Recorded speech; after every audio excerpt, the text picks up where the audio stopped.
Now, 5 years ago, I came across an incident on Thika Superhighway.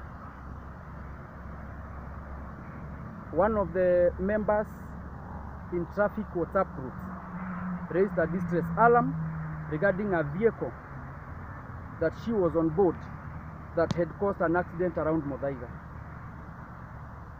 We did our investigation, and in 2 days' time or so, we came across the vehicle. Now, one of the problems involving hit and run when there are no photos or videos is people missing or mistaking one number. That could mean a very big difference.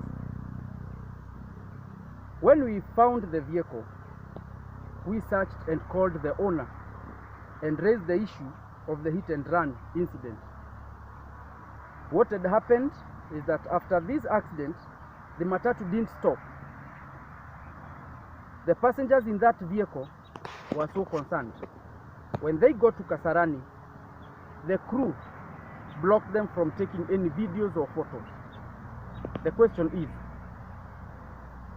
where does this kind of courage, confidence, and arrogance come from? My name is Nyaga, Volunteer 1. This is Road Safety Show. Thank you for joining us. I would like to appreciate our supporters who have been sacrificing to ensure that we run our programs. You can also be a member. The details are on the description in this YouTube link. On Thursday, I boarded a vehicle. This was a 14-seater. I sat at the back left. When the Matatu was filled to capacity, other passengers tried to board and squeeze between the three of us. I protested. What happened next? The driver came out of the vehicle and the conductor opened the boot of the 14-seater and had two options for me. Either we sit the four of us or I alight from the vehicle. I resisted, and funny enough, the next passenger was a lady and probably a spouse. How does somebody in broad daylight come to squeeze between where there is no seat? What is the biggest problem when it comes to our Matatu sector?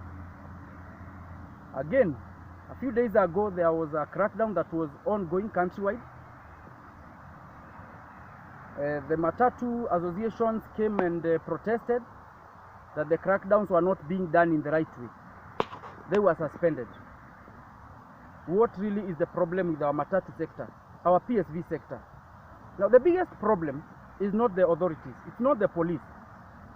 It is you, the common mwananchi. Because you have your rights, you have your obligations. But many of us don't care. We only talk when it is too late. When we have become victims of accidents. Who owns these Matatus? When you are an excess passenger in a Matatu, then how do you even raise a complaint? Or how do you raise this complaint when there is a roadblock ahead?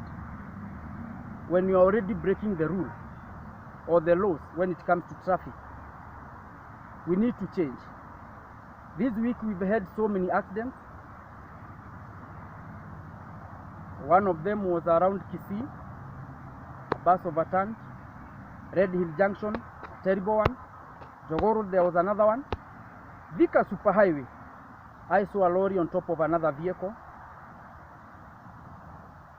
We had overturned lorries as usual on Nairobi-Mombasa highway. Today we've had another terrible accident on Mang Road. Everyone is asking, what speed was one of those vehicles doing? The problem with our Matatu sector begins with the passengers themselves. More than 10 years ago, before I started these organizations. I was thrown out of Matatu on several occasions. Reason being, vehicles being driven carelessly, and whenever we got to roadblocks, everyone turned against me and said the vehicle was being driven well. So I had two options: to remain in the Matatu, which is being carelessly driven, or to alight. I chose to look for another Matatu. Back to the Kasarani incident. When I called the owner of the Matatu, we had several conversations in the course of the day. And the owner was defending the driver. At some point, I was given the contacts of the SACCO managers. They called me, and they concluded that we were trying to extort money from them. But my final call to the owner of the Matatu was this: are you a parent? You have children. You have your loved ones.